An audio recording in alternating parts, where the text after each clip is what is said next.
Seattle's infamous Steve Irwin back in the news. Seattle homeless man arrested again in the same park. 5th time. Calls for help amid legal struggles. What do we got going on here? When is Seattle actually going to do something about this guy? Let's find out. Here we go. Steve Irwin emerged from an area hidden in the brambles in handcuffs, escorted by police. Smoke and the aroma of a campfire rose from this off-leash area of 𝗪𝗧𝗛𝗪 Park as Seattle police went in, returning minutes later with Irwin under arrest. Irwin is banned from all city parks for a period of 10 years. As they walked him out to a patrol car, he said just 2 words when asked if he had anything to say about his latest arrest. Help me. That just absolutely breaks my heart.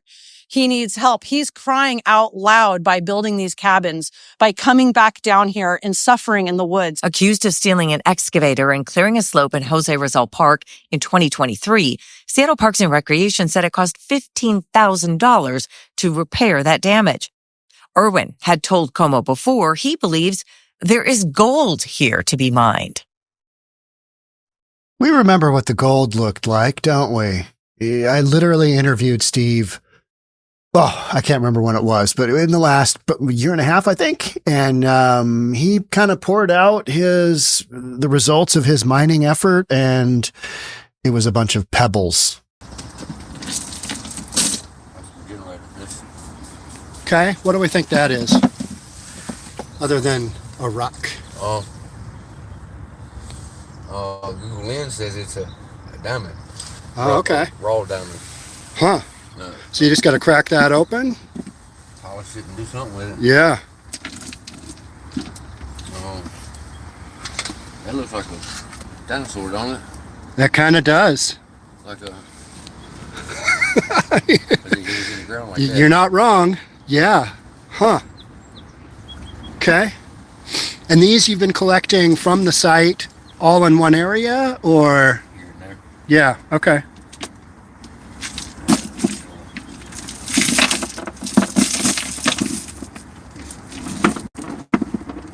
Nothing really. Let me know if you get a heart-shaped one. I want it. Mm-hmm.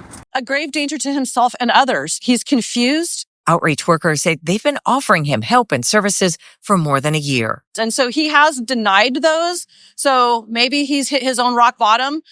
One of the things the system's really good about is raising the bottom, and people often don't ever hit that rock bottom because we keep coddling them.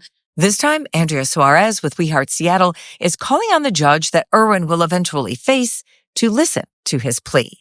Help me. We're not helping him by keeping him in jail. He needs to be triaged to a psychiatric facility. Irwin's now been booked into the King County Jail with bail set at $1,000. In Seattle, Denise Whitaker, KOMO News. Here's a take from Jonathan Cho. This is inhumane that the system is failing Steve Irwin. It's sad to see him walked out again in handcuffs over and over and over again. I feel sad and sick to my stomach. And he's in complete denial. He's suffering from mental illness. We've been in touch with his family back in Mississippi, and they're like, we don't want him back. So there's no family unification opportunity. Steve, what type of help do you need? The only thing that Steve Irwin needs is mandated mental health, secured mental health facility where he cannot get out. That is the humane thing to do. So why is he back on the streets again and again and again? Despite efforts, he keeps being let out of jail. He keeps returning right back here to the park. This is his 5th cabin he's built in over a year, destroying the orchards, the slopes. October of 2023, Steve Irwin had stolen an excavator, and we were there to, we were basically first responders. And here it is, a year later, he's back in the park. He has a 10-year restraining order against him. If you were in that courtroom the next time he's arraigned, what would you say to the judge? Well, in fact, we have been in the courtroom. Tim Emerson did testify and said for his own safety, he needs to stay inside until he can get mental health treatment. And once again, he's been let out. I talked to officers And Steve Irwin had a hearing this morning. 𝗪𝗓𝗧𝗛, I believe, was videoed in, and Steve Irwin got a 72-hour stay, meaning he's basically just locked down for 72 hours. I think they do some observation, and then $5,000 bail. So he'll probably be in for a while, but I know he's gotten out in the past. People bail him out. I mean, it's just, this is Seattle. It's absolutely nuts. This guy is literally hunkered down in a city park, greenbelt area with orchards and a dog walk. And this is the 5th time. When is Seattle going to go, you know what? Maybe are letting him out on the streets again and again and again. Maybe that's not having the intended impact. Weird. All right, Steve, just go ahead and do your thing. Tax-paying citizens, well, we don't really care about you. You don't need to really use that park. You don't need to use that dog park. Come on now. Just walk your dogs up and down the street, right? You got a crazy homeless guy on meth. Just, well. And firefighters, and they're mentally distraught as well to have to do this over and over and over again as first responders to it never get better. It's very demoralizing and disheartening and sad. It's now on the judge. It's now on the judge. And if called upon, we will testify that for his best interest, he needs to stay inside somewhere, wherever that. I mean, you got a nice fire going here, but wouldn't you rather, eventually have your own apartment and a job? You're clearly talented. You can build. We've offered him housing. We've offered him ID. We've offered him services. We've offered him to help find him a home. He could live right across the street in these brand new, tax credit housing apartments right across the street. Yeah, I mean, here's a news story. I mean, this looks just like today's news story, doesn't it? Man who damaged Seattle Park with stolen excavator arrested again for violating ban. He's got a 10-year ban from Seattle parks. Steve, be a good boy. Don't go near any of those parks. Okay. Yeah, of course. Let me out. He just runs right back to Dr. 𝗧𝗪𝗧𝗛 Park and starts building a cabin. I mean, literally logged trees, took trees down, built these cabins. He's built a whole bunch of them. He's kind of getting deeper and deeper into these areas because he's trying to live, off grid. But it's hard to live off grid when you are literally a few hundred feet from Interstate 5. You have magnificent views from the top of this park of the stadiums of downtown Seattle, of Puget Sound. I mean, it's great views. Then you've got residents around in this area. You want to be able to use their park. And Seattle, in its geniusness, just thinks, well, if we just let everybody out and just run around and do whatever logging you need to, do whatever mining you need to. I mean, if you haven't followed this story, this guy was literally mining in a Seattle park. Mining. He had all the mining stuff. He was ore mining or whatever that was, right? I mean, just this crazy guy whacked out on drugs, doing whatever the F he wants. So here's a story from 6 months ago, which is virtually identical today. Arrested again for violating ban. Now, we ran this story. I think, I ran the story that he was back in the park, and 𝗪𝗓𝗧𝗛 had, she had some good video footage of his compound. We didn't have any actual footage of him. And I knew from Andrea that they were going after him again. And Andrea was, she was part of his court appearance today. But bottom line is that I asked Andrea, so what's going to happen to Steve Irwin? What's the judge going to do? And she just sent me back an emoji that said, who knows? Who knows? Because what can you do with this individual? Is he insane? Well, he's certainly doing enough drugs where he thinks that, logging and mining in a Seattle park is somehow acceptable. And I remember, 6 months ago, he kept repeatedly saying that he had permission to be in the park to do this. City of Seattle said, nope, it's okay. Yeah, you just go ahead and do some logging in that critical slope area. Just go ahead. Yeah, dog runs are, we don't really need those in Seattle. Just do whatever you want. Just build a big bonfire, build whatever. At one point in time, he had exercise equipment. He had a treadmill down there. He had a washing machine. I mean, he had all kinds of propane tanks, all kinds of fuels, all kinds of accelerants. I mean, it was literally a ticking time bomb, and it's lucky it didn't go up on him. But he keeps doing this time and time again. He's not just putting a little pup tent down on the sidewalk somewhere. He is making a compound out of a Seattle park and has done it repeatedly. And what does Seattle do? Seattle just basically says, what can we do here? Got a lot of crazy people, got a lot of nut jobs. Mind-blowing. It's absolutely mind-blowing. Now, when Steve Irwin says, help me, I mean, everybody and their brother has reached out to help you. I mean, your mom, even Steve Irwin's mom, saw one of my live streams when I was there with Jeremy Harris of Como and Andrea Suarez. Steve Irwin's mom, and that's where, the connection with the family came up.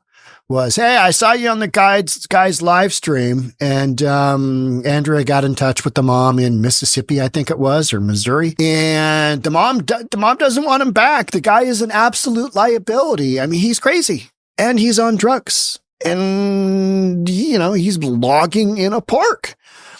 That just absolutely breaks my heart. He needs help. He's crying out loud by building these cabins, coming back down here and suffering in the woods.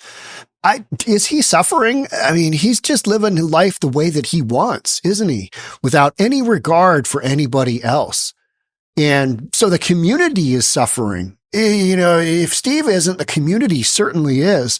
The police have better things to do than deal with Steve Irwin. But here's the thing. You got to put him through some detox, and then you got to put him in a program to keep him on the straight and narrow. Otherwise, he ends up right back here. And the reason I keep harping on this storyline is that it's not just Steve Irwin we're talking about here. Steve Irwin is a symbol for homelessness in Seattle. He's just got a skill set that allows him to basically hunker down in a park and make a real nuisance out of himself. So if he were doing this on a sidewalk in South Seattle, nobody would care. Oh, you're digging for gold? All right, get out a bigger shovel. You know what I mean? There would be no repercussions for his actions unless there happened to be a sweep going through that area.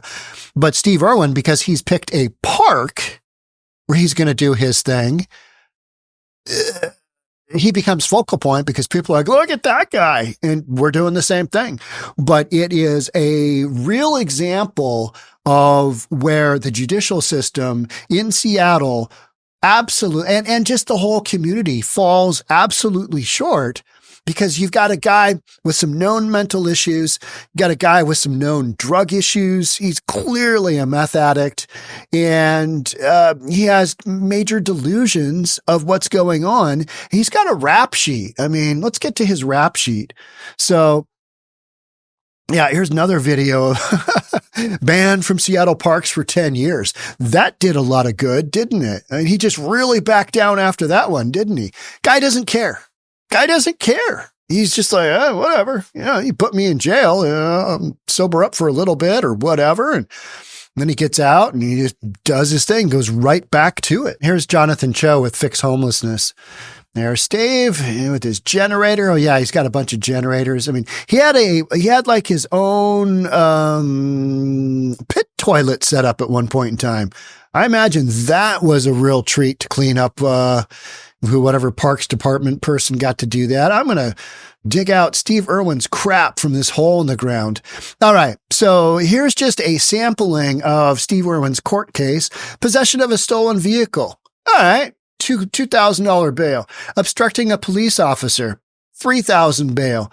Criminal trespass, first degree. $25. Other gross misdemeanor. $25. Theft. $25. Possession of stolen vehicle, again, $5,000. Possession of stolen vehicle, again, $5,000. Burglary tools, Charged awaiting trial. Property destruction, charged awaiting trial, $2,500. Vehicle theft investigation, malicious mischief investigation, theft investigation, possession of stolen property investigation, malicious mischief. This is just a sampling of what Steve Irwin has going on. So it's not him necessarily just, hunkered down here, but there are so many other things that he is doing negatively in the community. He is robbing the community blind to keep his drug addiction going. This guy knows how to work the system, and he is doing a brilliant job of it. So again, we go back to, well, what's a judge going to do? Yeah, they got to put him in treatment, mandated treatment. They're not going to do that. They're probably just going to hole him up for a while. And it's my understanding from Andrea that he is maybe on some felony charges for destruction to the park. Okay, really? I mean, does he literally need to murder somebody or at least assault somebody severely before he goes to jail and gets some jail time? Because otherwise, what in the world is holding them back from recognizing that he's an absolute lunatic on drugs and is a menace to society? What is hold? It's because it's Seattle. It's Free-addle. We're so blue here in a misguided compassion of, books on the laws on the books say that we gotta do this and no bail and we're not keeping anybody in jail and he's homeless. He deserves a 45th chance. Oh, we see how well that's working out. I mean, this is literally the 5th cabin that he has built. There are so many iterations of this cabin. Let's check this one out. I mean, just for kicks, right? Sit your hair and we're talking about it. Let's do it. Well, we came down here and saw this sort of little dump truck down here. He's built cabins in this East Squamish Greenbelt. And today he admitted to me again, yes, I am building another cabin. I'm not doing any harm. And it's dude, you are in an off-leash dog park where families come through. He just comes down here and destroys it. Please stop. This is destroying our green spaces. You're the one that called police. I called the police. I just don't understand why he's not just in jail. I figured that he would have enough sense to have left the state since he has some warrants out for his arrest. That is a really interesting point. Don't you think he'd leave? He's got a bunch of warrants out? No, he just doubles down and keeps committing crimes because he knows this is Free-addle and he's going to get away with it. He's literally getting away with it. Just time and time again. So why would he change his behavior? He's not going to. But we just need to give him a chance, Sean. No, chances are over. Chances are over. You need to cut those chances down to one time, and then you got to do something substantive. But we're not doing that. So this is what you end up with. On drugs or has a series There he of is again. Unpredictable behaviors. I mean, his own mom won't take him back. His mom won't take him back. We are in touch with her. She said drugs burned all bridges. And, he believes he's out here mining for gold. Don't forget. Excavating, digging, and building again. Multiple cell phones. Right? Where are these guys getting all these cell phones? Please stop putting free stuff on the corner of the block because this is ruining stuff. And he will not take housing. He will not take help. And he just needs to be in jail. And he needs a detox. It is inhumane to keep allowing Steve Irwin to come back out here. If someone is posting bail for him. Yeah, somebody's bailing him out, obviously. I don't know who that is, but I wish they would stop because every time he gets out, he comes back here and does the same thing, which is do more property damage to the park. I mean, at this point, taxpayers could have bought this guy a house in Queen Anne. Seattle. Seattle. Such misguided compassion. How's that working out? Well, this is how that's working out. And we're going to keep talking about this because this isn't going away. And this isn't just Steve Irwin. That's the thing. This is not just Steve. This is not just Steve Irwin. This is so many of the homeless out there. And they are literally crying out for help. He heard Steve Irwin say, help me. I mean, that was because he knew he was going to jail and he's, needs to get bailed out and he doesn't want to detox. That's his, help me. I need to get more drugs into my system. Help me. This is going to suck. Yeah, it is. But he knows that it's just going to be a few days and then he'll be back out doing his same exact thing. So I will see you on episode 6 of the Steve Irwin arrests, because that's got to be within the next 6 months, doesn't it? And if not, if some judge actually has some balls and puts this guy away for a little while, I'll report back on that for you as well. Thanks so much for being here. Catch up with you in the next one. Bye for now.